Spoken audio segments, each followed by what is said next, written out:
사도행전 3장 1절에서 10절의 말씀입니다.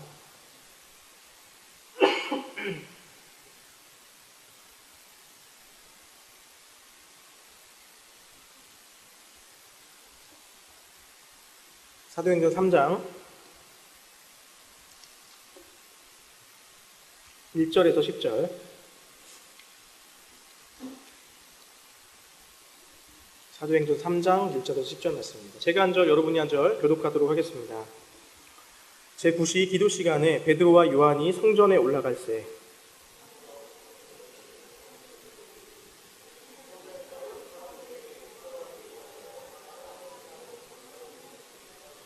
그가 베드로와 요한이 성전에 들어가려 함을 보고 구걸하거늘 그가 그들에게 무엇을 얻을까 하여 바라보거늘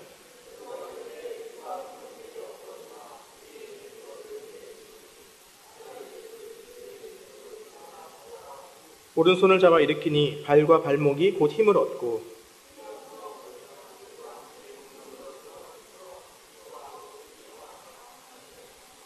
모든 백성이 그 걷는 것과 하나님을 찬송함을 보고 그가 본래 성전 미문에 앉아 구걸하던 사람인 줄 알고 그에게 일어난 일로 인하여 심히 놀랍게 여기며 놀라니라. 네. 기적의 삶 그리스도인이라는 제목으로 우리 함께 같이 말씀을 나누면 좋겠습니다. 오늘은 좀 특별히 또 새로운 우리 신입생들이 함께한 첫 번째 날인데요. 우리 옆에 있는 분들과 우리 또 새해 첫날이고 하니까요.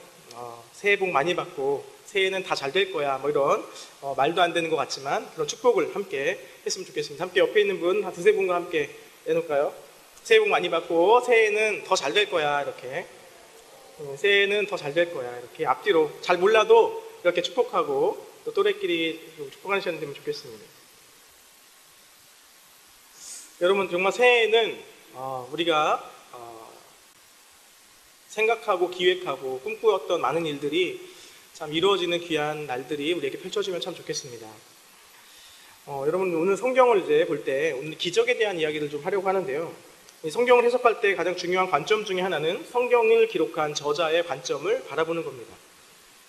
우리가 종종 성경을 읽으면서 어떤 상황이 이것들을 볼 때, 말씀을 볼 때 이제 우리가 지금 처해 있는 상황을 대입할 때가 많습니다. 또 말씀을 읽을 때 우리가 가지고 있는 원래의 처음 가지고 있었던 선지식을 그 말씀을 해석하는 데 사용하는 경우들이 많습니다. 우리가 인간이기 때문에 어쩔 수 없이 우리가 현재 처해져 있는 상황과 내 머릿속에 있는 선지식을 통해서 성경을 해석하거나 성경을 볼 때 그것들에 많은 영향을 받습니다. 유념해야 하는 것이 원래 성경의 저자의 의도를 파악하는 것인데 이제 우리의 상황과 또 우리가 원래 알고 있었던 그 지식으로 성경을 우리가 해석하기 시작할 때에 문제가 커지게 되는 거죠. 그렇기 때문에 우리 개인적으로 성경을 묵상할 때 조심해야 되는 부분이 바로 이겁니다. 성경을 읽을 때에 또 특별히 이제 오류를 범할 수 있는 부분들이 오늘 우리가 읽었던 본문 같은 이 기적을 설명하고 있는 부분들이 약간 우리가 오해할 수 있는 요소들이 참 많이 있습니다. 오늘 성경의 내용은 이렇습니다.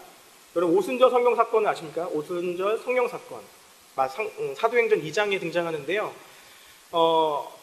마가의 다락방에 모여서 사도들과 예수님의 부활 이후에 제자들이 모여서 기도할 때에 거기에 불과 같은 성령님이 임하셨습니다. 그래서 그런 오순절 성령 사건 이후에 이제 사도들은 예수님의 명령을 실천하는 삶을 살아가게 됩니다. 그들이 하나님의 나라를 선포하고 하나님의 나라를 알리는 일들을 하면서 살게 되는데 나타났던 일들을 잘 설명해 주는 것이 사도행전 2장 43절의 말씀입니다.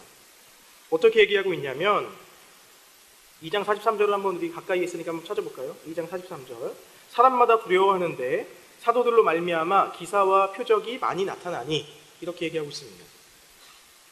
이 기적과 표적이 많이 일어났답니다.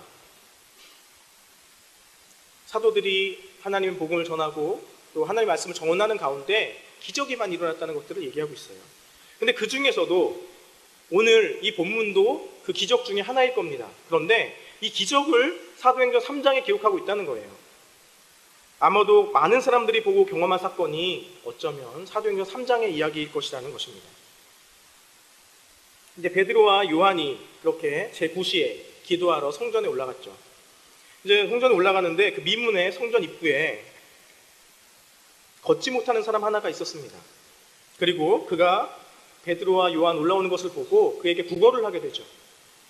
베드로와 요한이 그를 보고 오늘과 같은 말씀을 합니다. 은과 금은 내게 없거니와 내게 있는 것으로 내게 주노니 나사렛 예수 그리스도 이름으로 일어나 걸으라 하며 손을 잡고 일으켰더니 그 사람이 발목에 힘을 얻고 발에 힘을 얻게 돼서 그가 걷게 되었다라는 이야기입니다.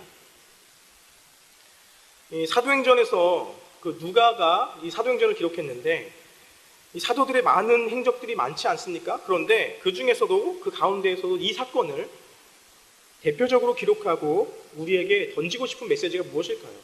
우리는 이것을 자꾸 살펴봐야 됩니다.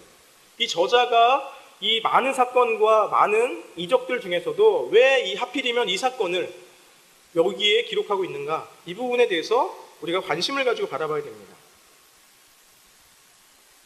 이 사실을 우리가 발견하기 위해서는 성경 속에 나타난 기적들을 우리가 어떻게 바라봐야 하는가에 대한 관점을 가져야 됩니다. 좀 더 정확하게 이야기하자면 왜 하나님은 이 땅에서 초자연적인 기적을 일으키시는가에 대한 답을 우리가 가지고 있어야 된다는 거예요. 하나님은 왜 이 땅 가운데에 초자연적인 일들, 성경에 기록되어져 있는 많은 초자연적인 일들을 기록하셨을까라는 부분을 가지고 있어야 된다는 겁니다. 여러분 그 복음서 읽어보셨습니까? 복음서 마태, 마가, 누가, 요한. 처음 듣나요? 아니죠? 네. 복음서에는요 많은 기적이 있습니다. 여기서 우리가 기억해야 될 것은 무엇이냐면 특별히 예수님의 생애 가운데에서 기록된 그 기적은 단순한 기적이 아니라는 겁니다. 성경 속의 기적은 단순히 기적이 일어난 사건 그 자체에만 의미가 있는 것이 아니라 이 사건을 통해서 무언가 우리에게 주시고자 하시는 메시지가 있다는 것을 우리가 읽는 눈이 있어야 된다는 거예요. 그래서 우리가 기적을 볼 때마다 기억해야 되는 것은 성경 속에 있는 기적이 나타나고 기적이 나타나는 그 사건에만 우리가 귀를 기울이는 것이 아니라 이 사건을 통해서 우리에게 무엇을 말해주고자 하는가에 대한 부분에 관심을 가지고 볼 때 이 저자의 의도, 정말 하나님께서 우리에게 주시고자 하는 메시지를 잘 찾을 수 있게 된다는 겁니다. 그 하나의 예로 요한복음에 보면은 가나 혼인잔치의 이야기가 있습니다. 그 술 드시는 분들이 제일 좋아하는 본문이죠. 예수님도 처음에 하신 이적인데 예수님께서 물을 포도주로 만드신 사건입니다. 예수님도 물을 포도주로 만들어서 드셨는데 왜 나를 못 먹게 하냐 이런 거 있잖아요.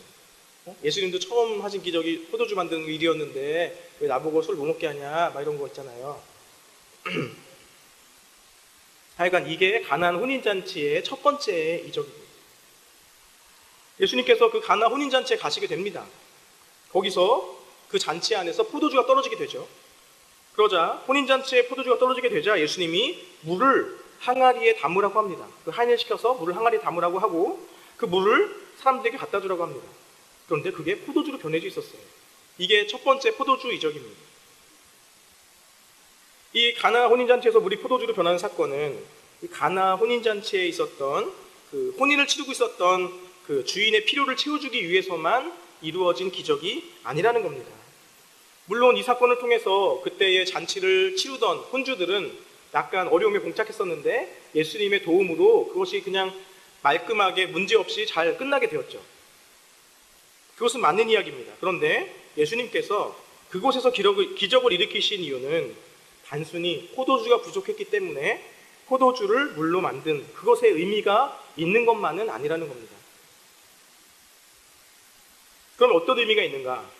예수님은 가나 혼인잔치를 통해서 보여주고 싶었던 것은 하나님의 나라가 어떤 곳인가를 보여주고 싶었던 거예요.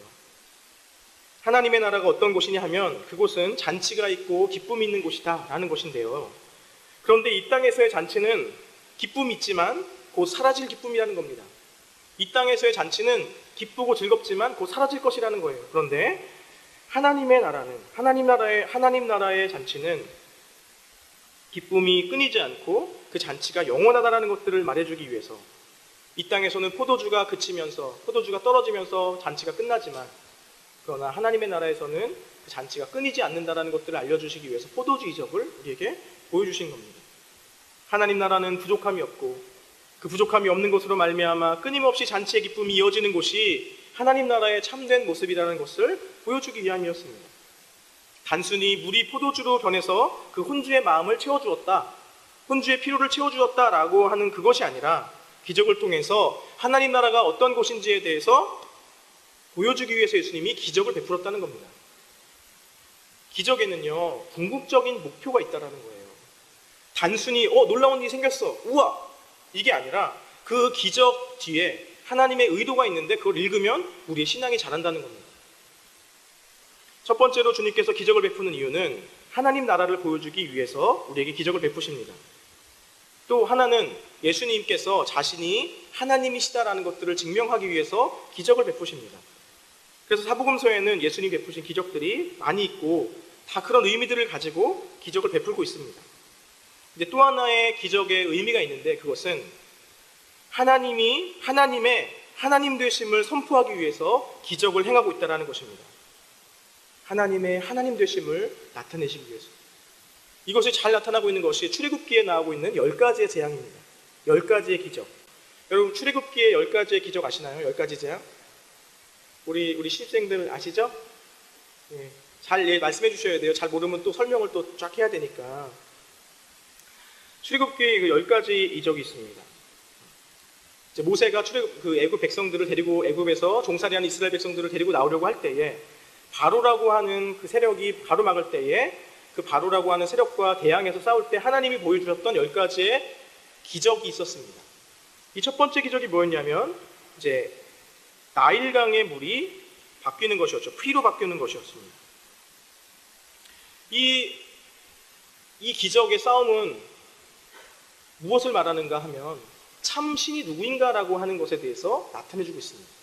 진짜 신이 누구인가, 참 신이 누구인가라는 것에 대해서 초점을 맞추고 있는 기적들이었습니다. 이 나일강이라고 하는 그것은 단순히 강만을 얘기하는 것이 아니라 이 나일강도 마찬가지로 이집트 사람들이 섬기는 신이었습니다. 그랬기에 그들이 섬기고 있는 나일강이라고 하는 신을 붉게 피로 물들이던 신, 그 나일강을 주관하는 신이 따로 있다는 것을 하나님은 보여주신 것이죠. 그 다음에 개구리, 이, 파리, 그 다음 뭐죠? 계속해서 그 재앙 있죠? 10가지 재앙. 다 알고 있는 것 같으니까 그만하도록 하겠습니다. 이렇게 여러 가지 재앙들이 있는데 이런 재앙들이 사실은요, 이집트에서 섬기는 신들이었다는 거예요. 그 섬기는 신들로 인해서 그들이 재앙을 받게 된 것이죠. 그리고 그것들을 주관하는 신은 따로 있다는 것들을 보여주고 있는 겁니다, 우리에게.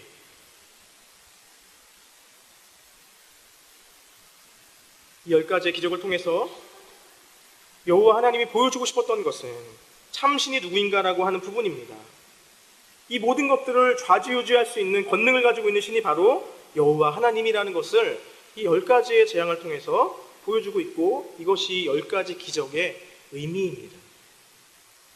또한 하나님은요, 우리가 알다시피 질서의 하나님이라고 하죠. 이 우주법칙, 자연법칙 이런 것들을 주님이 만드셨습니다. 하나님이 이것을 만드시고 이것에 따라 움직이게끔 이 나라를 만드셨죠. 이 세계를. 그래서 하나님은요, 자신이 만들어 놓은 이 질서를 임의대로 막 깨뜨리시는 분이 아닙니다. 그런데 하나님께서 하나님의 권능 속에서는 이런 자연법칙을 깨뜨리는 기적이 가끔 종종 나타나기도 합니다. 하나님께서 잘 만들어 놓은 이 질서의 하나님이 자연법칙이 잘 순리대로 돌아가도록 하시게 만들어 놓으셨는데 그거를 깨뜨리면서까지 기적을 베푸시는 이유가 있다라는 거예요. 우리는 그 이유를 봐야 된다는 겁니다. 하나님께서 기적을 베푸시고 일으키시는 이유를 우리는 잘 보아야 합니다. 하나님의 하나님 되심을 알기 위해서, 하나님의 하나님 되심을 하나님께서 어떻게 증거하고 계시는지를 알기 위해서 그 기적들마다의 의미를 우리는 찾아가야 합니다. 우리가 이제 이런 기적들을 볼 때, 놀라운 성경의 기적이나 또 우리 삶 가운데 많은 기적들을 대할 때 우리가 이 기적에 대해서 우리가 기대하는 바들이 있습니다. 우리는 종종 기적을 보았다 그러면 기대하게 되죠. 내 삶에도 기적이 있었으면 좋겠다. 내 삶에도 기적이 있었으면 좋겠어. 갑자기 확 잘생겨지거나 갑자기 키가 확 크거나 이런 어떤 기적들을 우리 꿈꾸죠. 우리가 기적을 기대하는 이유가 무엇이냐면요, 첫 번째는 나의 필요를 위함입니다. 나의 필요를 채우기 위함이에요. 하나님은요, 자신의 백성들의 필요를 채우시는 분입니다. 그렇지만 하나님의 기적은 그것만이 목적이 되어서는 일어나지 않습니다. 두 번째로 하나님께서 살아계신 것을 내가 확인하고 싶기 때문에 우리는 기적을 기대합니다. 기적이 일어나면 내가 하나님을 잘 믿을 수 있을 것 같아. 기적이 일어나면 내가 더 믿음이 성장할 수 있을 것 같아. 그래서 기적을 하나님께 요구해요. 주님, 놀라운 일들을 저에게 주시면 제가 주님을 믿겠습니다라고 하는 결단. 여기 이런 기도 안 해보신 분 별로 없으신 것 같은데, 있잖아요. 우리에게 어려운 일이 닥칠 때마다 기적과 같은 하나님의 섭리를 구하잖아요. 그래야 주님, 제가 주님의 살아계심을 알겠습니다 라고 하는. 그런데 문제가 뭐냐 하면, 이 하나님이 살아계시다라고 하는 것에 대한 믿음은 기적을 본다고 생기지 않는다는 겁니다. 예수님의 생애 가운데에 예수님은 돌아가시기 3년 동안, 공생의 기간 동안 많은 기적을 베푸셨습니다. 많은 사람들을 만나고 많은 이적을 행하셨습니다. 한 명 한 명의 놀라운 일들을 행하셨지만 그것을 본 사람들은 수천 명, 수만 명에 이를 거예요. 오병이어의 사건만 하더라도, 물고기 2마리와 보리떡 5개로 5천 명을 먹이셨던 사건만 하더라도 성인 남자만 5천 명이었습니다. 수만 명에 이를 겁니다. 그 기적을 체험했던 사람들이. 그런데 결국 예수님이 돌아가실 때쯤에 되어서 예수를 십자가에 못 박아라라고 외치던 사람들 중에 기적을 본 자들이 있었다라는 것이죠. 기적을 보았다고 해서 하나님에 대한 믿음이 생긴다라는 것이 아니라는 걸 보여줍니다. 그럼 믿음은 어떻게 생길까요, 여러분? 여러분, 믿음이 어떻게 생깁니까? 여러분, 이제 청년이잖아요, 우리가. 청년이고 우리의 믿음을 우리가 관리하고 믿음이 자라는 과정 가운데 나아가야 하잖아요. 믿음이 어떻게 자랄 수 있을까요? 믿음은 말씀과 부딪혀야 자랍니다. 하나님의 말씀이 나의 영혼에 부딪히기 시작할 때 믿음이 생기게 된다는 거예요. 믿음을 갖는다는 것은 바로 하나님의 말씀이, 그 말씀에 내가 반응하게 될 때에 인간은 비로소 하나님의 살아계심을 인식할 수 있게 되어집니다. 우리 안에 그러한 인식이 살아나지 않으면, 하나님의 말씀을 대하면서 우리 안에 있는 인식이 달라지지 않으면 우리는 아무리 기적을 보아도 하나님의 살아계심에 대한 그 믿음이 일시적으로 끝나버리고 말아요. 우리의 그런 하나님에 대한 부딪힘에 대한 믿음이 없으면 그냥 눈으로 보았던 기적은 한순간에 사라져버리고 맙니다. 여러분, 말씀이 부딪히는 그것을 위해서 여러분 기도하셔야 됩니다. 말씀을 가지고 기도하고 말씀이 나에게 말씀하시는 것대로 내가 살아보려고 애씀이 우리 안에 있을 때 우리의 믿음이 자라게 됩니다. 그런 의미에서 이번 주부터 수요일과 금요일에 점프업을 좀 시작하려고 해요. 점프업이라고 하는 것은 저희가 방학 때마다 한 달 정도 함께 모여서 하나님에 대해서 공부하고 말씀 보고 기도하는 시간을 가지려고 합니다. 그래서 수요일과 금요일에 이렇게 2번 정도 만나서 모임을 하려고 하는데요. 오전 10시부터 12시까지 모여서 말씀을 좀 묵상하려고 하고요. 지난번에는 좀 강의 형식으로 그냥 진행했었는데요. 이번 겨울에는 될 수 있으면 성경을 연구하는 것, 그리고 성경을 어떻게 바라봐야 되고 좀 약간 함께 공부하는 분위기로 같이 성경을 함께 찾아보고 연구하고 깊은 의미를 발견하는 시간으로 우리가 함께 공부해 보려고 합니다. 여러분, 정말 말씀이 내 안에 부딪히게 하는 데 있어서는 우리의 애씀과 노력이 너무나 중요합니다. 이 겨울에 특별히 대학생들, 그리고 약간 시간의 여유가 생겼던 분들은 조금이나마 우선순위를 두고 와서 하나님을 알아가는 데 시간을 좀 두시면 좋겠습니다.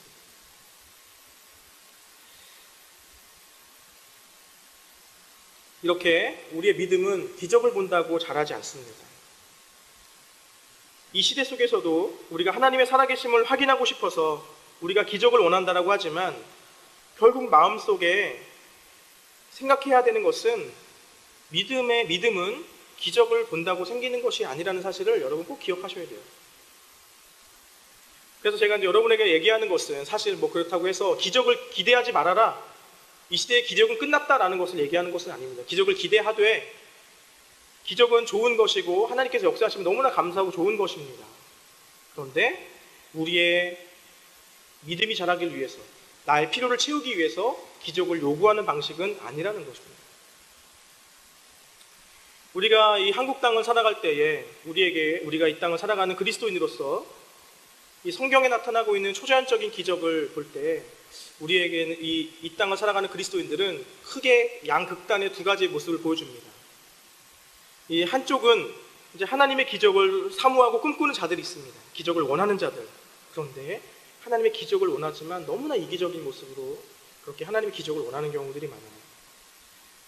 하나님께서 이 땅 가운데에 기적을 왜 일으키시고 하나님의 자연 질서를 넘어서까지 왜 일들을 행하시는가에 대한 관심이 없어요. 그저 자신의 필요를 채우기 위해서 믿음의 여부와 상관없이 그저 이 기적이 있으면 믿을 텐데, 기적이 생기면 좋을 텐데, 나에게 놀라운 일이 생기면 그냥 좋을 텐데라는 어떤 막연한 것들만 꿈꾸면서 거기에서 하나님이 정말 나에게 주시는 메시지에 대한 관심은 없고 놀라운 꿈꾸물만 원하는 거죠. 하나님이 나에게 오셨는데 하나님의 손만 바라보고 있는 거죠. 나에게 주실 그 무엇을, 하나님이란 존재에 대한 기쁨은 전혀 모른 채 하나님의 손에 들려있는 그 무엇만을 바라보면서 저에게 주십시오라고 그것만 바라고 있는 이기적인 모습들이 한 부류가 있습니다. 또 한 부류는 이 시대에 기적은 없다라고 하는 부류입니다. 하나님이 이 땅 가운데 일하고 역사하시는 것에 대해서 너무나 등한시하는 부류죠.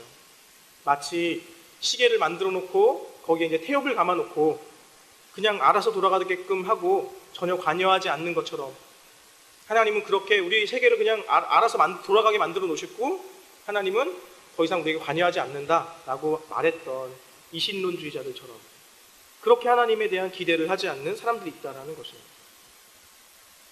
오늘 우리가 이 본문을 통해서 여러분과 이야기하고 싶은 것은 무엇이냐면 왜 하나님은 자신이 만들어 놓은 자연 법칙을 넘어서면서까지 이 땅에서 기적을 일으키시는가에 대한 그 진정한 의미를 우리가 깨닫기를 원한다는 것입니다. 그리고 이 시대 속에서 정말 필요한 하나님의 기적이 무엇인가, 이 땅 가운데서 지금 필요한 하나님의 기적은 무엇일까라고 하는 그런 관심들이 우리 안에 생겼으면 좋겠습니다. 단순히 이기적인 자기의 필요를 채우기 위해서 하나님을 이용하는 것을 이제 그만하자는 것입니다. 하나님의 살아계심을 믿지 못하고 그것을 인정하는 삶에 대해서 우리가 이제 기적이 일어나는 것을 통해서 약간 일시적으로 주님을 믿고 싶다라고 하는 그러한 것도 우리가 좀 거기서 벗어나자는 겁니다. 너무 얄팍한 믿음이에요.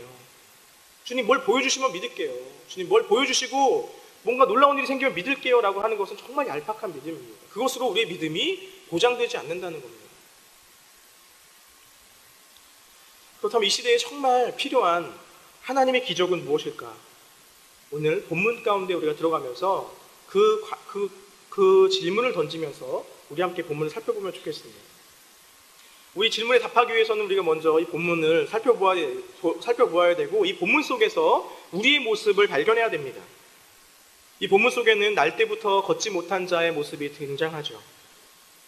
여러분 이 본문을 보면서 날 때부터 걷지 못한 자의 모습을 보면서 여러분의 모습을 발견하셨습니까?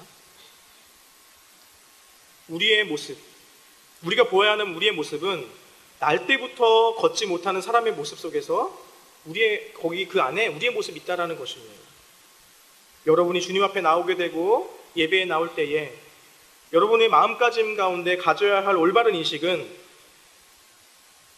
무엇이냐면 이 주님께 나올 때 나는 주님 앞에 참 부족한 존재다라는 인식을 가지고 나와야 한다는 겁니다. 이 날 때부터 걷지 못하였던 사람을 우리가 볼 때 이 사람이 하반신 마비였다라고 한다면 우리 삶 가운데의 일정한 부분 또 일정한 영역에 있어서 마비되어져 살아가고 있는 이 존재가 이 사람뿐만 아니라 우리도 무언가 마비되어져서 이 땅 가운데 살고 있다라는 것들을 보아야 한다는 겁니다. 그리고 내가 그렇게 마비가 되어 있고 내가 그렇게 걷지 못하고 나에게 조금의 문제가 있다는 것들을 인식하고 주께 도움을 구하는 입장에서 우리가 이 본문을 보게 될 때 우리는 우리에게 역사하시는 기적의 하나님을 체험하게 됩니다. 먼저 내가 주님 앞에 온전치 않다라는 것을 인정해야 됩니다. 그런데 이제 우리가 이 본문을 같이 나누고 함께 말씀을 나누다 보면 안타까운 것은 뭐냐면요, 자신의 인생 속에서 우리가 무언가 마비되어져 있고 또 나의 상태 가운데 무언가 부족한 상태 가운데 있다라고 하는 것을 인정하면서 나오는 경우가 많지 않다라는 겁니다. 자기 상태가 어떤지 모르고 이 기도의 자리에 나와요. 이 예배의 자리에 나오는 경우가 많습니다. 무감각이라는 것이죠. 우리의 상태에 대해서 우리가 너무 무감각해요. 내가 지금 어떤지, 내가 지금 어떤 생각 속에 살아가는지, 내가 아픈 사람인지 안 아픈 사람인지조차 무감각한 상태로 우리가 이 땅을 살고 있기 때문에 문제가 점점 커지는 거죠. 우리 삶 속에 처음에는 아팠던 것들이었는데, 처음에는 괴롭고 수치스럽고 힘들었던 것이어서 발버둥 쳤던 것들인데, 오랜 시간이 지남에 따라서 달라지는 것은 없고 달라질 것 같지도 않고, 그러니까 점점 포기하게 되면서 점점 그런 생각들이 스미면서 무뎌지게 된다라는 겁니다. 이제 더 안타까운 것은요, 뭐냐면 이 마땅히 구해야 할 것들을 구하지 않는다는 겁니다. 왜요? 왜 마땅히 구해야 될 것을 안 구할까요? 자기의 상태가 어떤지 모르기 때문에 뭘 구해야 되는지 몰라요. 자기에게 필요한 것이 무엇인지 알지 못하니까 그것을 구해야 되는데 그것을 구하지 않고 교회에 나와서 엉뚱한 것을 구하고 앉아있는 겁니다. 여러분, 여기에 나오는 날 때부터 걷지 못하는 사람의 모습이 우리에게 보입니다. 여러분, 그 사람에게 정말 필요한 것은 무엇이었습니까? 날 때부터 걷지 못했다라고 명백하게 얘기하고 있죠. 이 사람에게 필요한 건 뭐였다고요? 걷는 거죠. 이 사람이 정말 원하고 소망해야 되는 것은 걷는 거죠.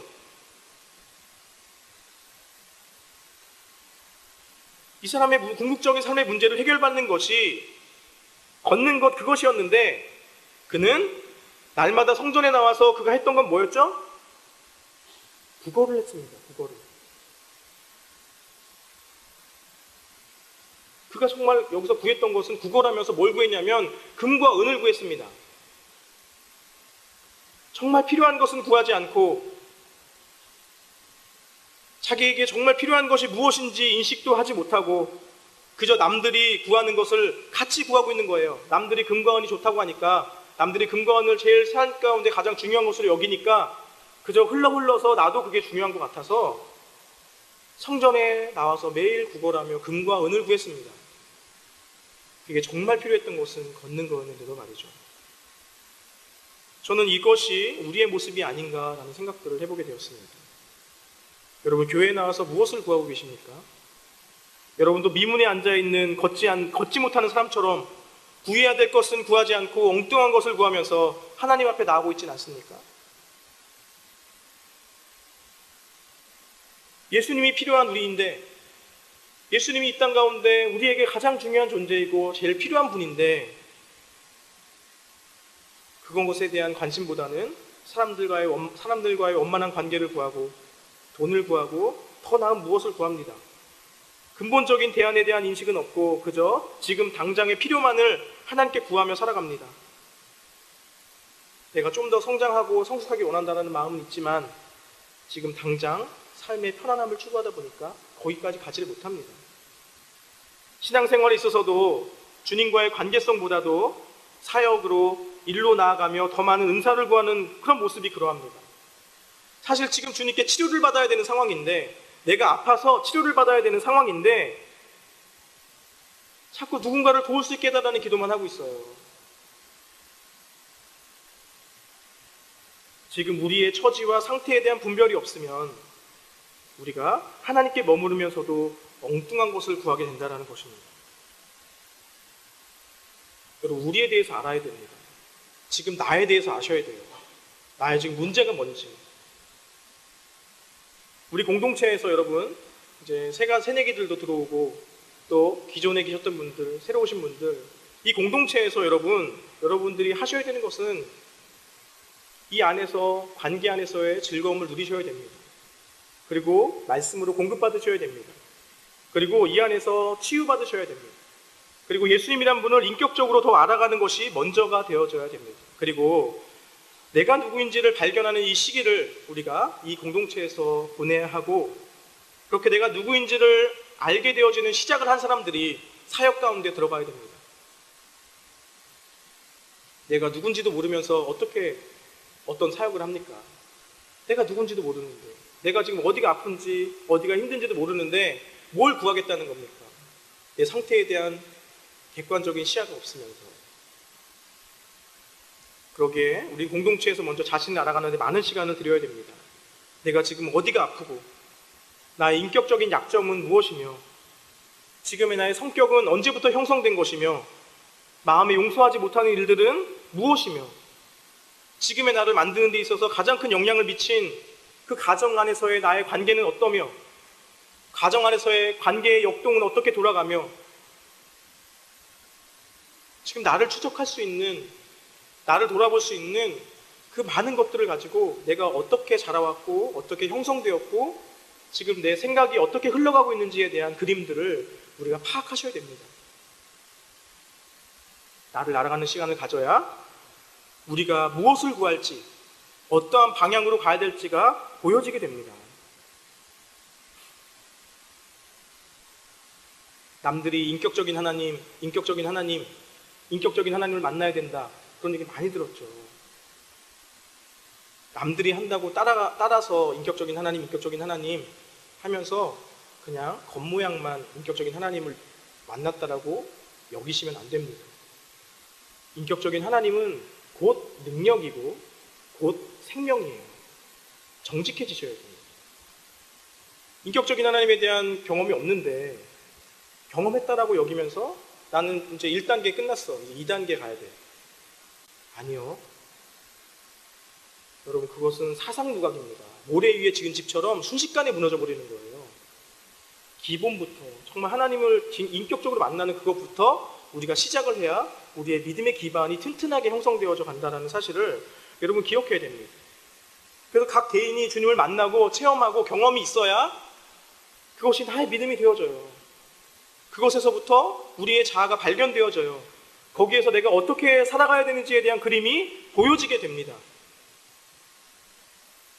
우리는 그러한 과정으로 나를 알아야 하나님께 무엇을 구해야 될지가 보인다는 겁니다. 엉뚱한 거 구하지 마시고. 우리는 때때로 교회에 나오는 이유가 너무나 나 중심적인 필요를 채우기 위해서 오는 경우들이 또 많이 있습니다. 외로움을 채우기 위해서 교회에 옵니다. 여러분도 이제 지금은 아니지만 여러분들이 조금 나이가 들면은 이 약간 사회적인 관계성을 위해서 교회에 오는 경우들도 있어요. 인맥을 넓히기 위해서. 그래서 이제 대형 교회가 인기가 많죠. 거기 가면은 뭐 다양한 직업군의 사람들이 많으니까 그 사람들하고 좀 친해지면은 뭐 어떤 것도 좀 DC 받을 수 있고 좀 아는 사람 가면은 좀 이렇게 무료로 모두 할 수 있고 이런 것들이 많아지죠. 또 어떤 사람들은 심리 치료와 내면의 안정을 얻기 위해서 교회에 오는 경우도 있습니다. 근데 그러한 필요를 가지고 왔을 때에 공동체에서 그것을 채워줄 수 있어요. 채워줄 수 있습니다. 그런데 이것이 교회에 나오는 이유가 되어서는 안 된다는 것입니다. 무슨 말인가 하면 나의 필요를 채우기 위해서 그리스도인들이 하나님 앞에 나오게 되는 것은 올바른 신앙의 모습이 아니라는 겁니다. 올바른 신앙은 무엇일까요? 그러면 나의 필요를 하나님께 요구하고 그것을 얻어내려고 신앙생활을 하는 것이 아니라 하나님의 뜻 앞에 나를 굴복시키기 위해서 우리가 신앙으로 나와야 된다는 겁니다. 궁극적으로 우리가 구해야 하는 것은 우리의 삶에 문제가 있다는 것을 인정하는 것입니다. 그리고 그것을 채워줄 수 있는 분이 오직 예수 그리스도밖에 없다라고 하는 것을 고백하는 것이죠. 그의 뜻을 구하고 그의 앞에 내가 굴복하고 내 영혼이 하나님 앞에 굴복하기를 기도하면서 나아가야 하는 것입니다. 그것을 경험하게 될 때에 우리는 기적을 경험하게 되어집니다. 우리의 삶의 궁극적인 문제를 해결받는 그 기적을 우리가 얻을 수 있게 되어지는 것이죠. 성전 미문에 앉은 자는 자신에게 필요한 그것이 금과 은이라고 생각하고 구원했는데 그가 베드로가 그에게 말했던 것처럼 지금 우리에게 필요한 것은 금과 은이 아니라는 겁니다. 지금 우리에게 필요한 것은 바로 예수 그리스도 그분입니다. 이 주님을 만나야 됩니다. 이 주님 앞에 나의 삶이 굴복되어지고 이 주님의 뜻 앞에 나의 영혼이 굴복되어지는 그것이 우리 가운데 필요하다는 것입니다. 그것이 없다라고 한다면 우리는 기적을 경험할 수 없는 겁니다. 이 나사렛 예수 그리스도를 우리의 마음에 품게 되어질 때 우리는 무엇을 하든지 그것이 하나님의 일이 되어지는 것이죠. 우리가 예수 그리스도를 품고 예수 그리스도를 경험하고 주의 뜻 앞에 우리의 삶을 굴복한 채 살아가게 되면 우리가 살아가는 그곳이 하나님의 나라가 되어집니다.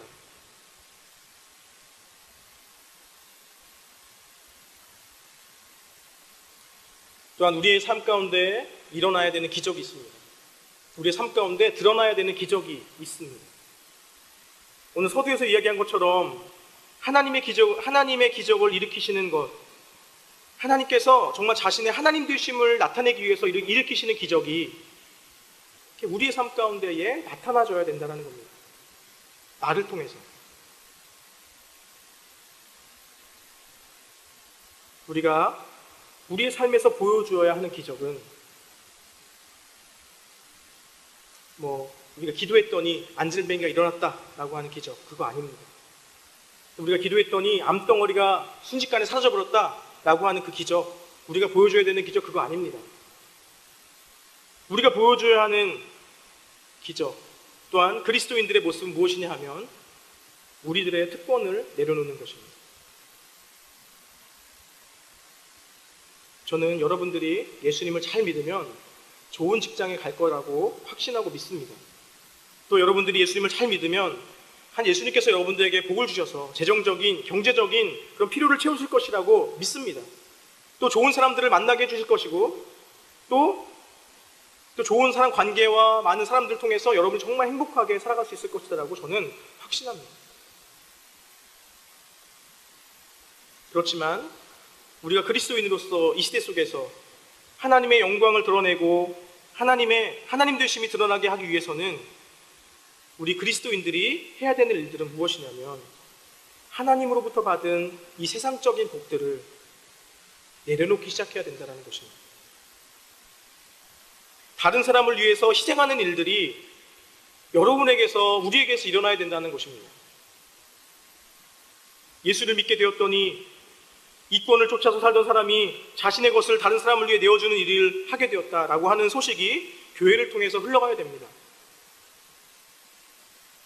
예수님을 올바로 경험하더니 가난한 사람들을 위해서 자신의 소유하고 있던 것들을 다 팔아서 그 사람들을 섬겼다라고 하는 이야기들이 우리 가운데 흘러나와야 합니다.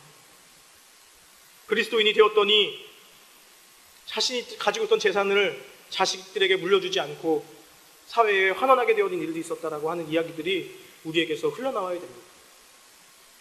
예수님을 믿었더니 직장에서 맨날 불평불만만 하던 사람이 직장에서 자신의 삶 속에서 성실하게 주어진 상황에 만족하면서 불평하지 않고 살게 되어지는 그러한 소식이 흘러나와야 됩니다. 예수님을 믿었더니 학교나 직장에서 매일 지각하고 게으르게 살던 사람이 다른 사람보다 먼저 와서 다른 사람들이 하지 않는 굳은 일을 하고 직장에서 학교에서 그렇게 먼저 낮은 자리에 서게 되는 일들이 일어난다는 소문이 우리 가운데 흘러나와야 하는 것, 그것입니다. 여러분, 이것이 기적입니다. 우리의 삶 가운데 우리의 삶에 변화되지 않을 것 같았던 우리가 예수 그리스도의 복음으로 말미암아 나의 것을 다른 사람을 위해서 흘려보내는 것, 이것이 복음의 핵심이며 이것이 기적이라는 것입니다. 이러한 많은 일들이 저와 여러분의 삶 가운데에서 일어나야 된다고 생각합니다. 이런 기적이 필요합니다. 그러기에 여러분에게 정말 도전하고 싶은 것은 여러분의 하나님은 어떤 분입니까? 정말 위대하시며 하나님의 하나님 되심이 드러나는 영광스러운 분입니까? 정말 위대한 분이시라고 하면 그 위대하심을 여러분의 삶을 통해서 드러내 보이시길 바랍니다. 더 특권을 누리기 위해서 우리가 하나님께 부르짖는 것이 아니라 우리가 하나님을 열심히 믿게 되면 하나님이 그 모든 것을 우리에게 채우실 줄로 믿습니다. 주님 주신 그 모든 특권들을 다른 사람을 위해 섬기는, 주님이 주신 많은 특권들을 가지고 다른 사람들을 섬기는 삶을 살아가겠다라는 결단의 모습들이 우리에게 일어났으면 좋겠습니다. 여러분, 이러한 누군가를 섬긴다, 누군가를 나의 것을 베푼다라고 하는 그것은 멀리 있는 이야기가 아닙니다. 사실 저는 돈도 가진 것도 없고요, 제 걸 다 팔아봐도 그렇게 사람들에게 도움될 것도 없고요. 여러분, 딱 이러한 부분만을 한정 짓는 것이 아닙니다. 돈에 대한 부분만 얘기하는 게 아니에요. 여러분들의 성품, 여러분들의 시간, 여러분들이 내 것이라고 가지고 있었던 것, 그것을 하나님께 드리는 것입니다. 사람들에게 먼저 다가가고 기다려주고 말 걸고 먼저 웃고 사랑의 말, 격려의 말, 위로의 말, 긍정의 말로 다독이고 여러분, 근데 여러분도 마찬가지로 그러한 다독임과 그런 긍정의 말을 들을 권리가 있습니다. 그런 특권이 여러분에게 있습니다. 여러분도 마땅히 받아도 되는 분들이에요. 하지만 섬기려고 하는 헌신으로 여러분들이 먼저 다가가는 것, 그것이 여러분의 특권을 포기하는 것이 되어지죠. 우리 일상 속에서는 아르바이트만 해도 금방 느끼는 건 뭐냐면, 뒷담화의 세계가 너무 강력하구나라는 것들을 알게 되죠. 잠깐 그 사람이 자리를 비우면 그 사람에 대한 불평과 불만과 이야기를 듣게 되고, 어느샌가는 나도 모르는 사이에 그 뒷담화에 맞장구를 치면서 함께 즐거워하고 있는 나의 모습을 보게 됩니다. 일상 속 뒷담화를 피하고 사람을 긍정적으로 대하며 사람과 사람을 존재로 대하고 그 사람을 경쟁 대상이 아니라 주께서 나에게 섬기라고 보내신, 나에게 섬기라고 붙이신 사람이라고 우리가 그들을 인정하며 섬길 때에 우리는 위대하신 하나님의 기적을 보게 될 것입니다.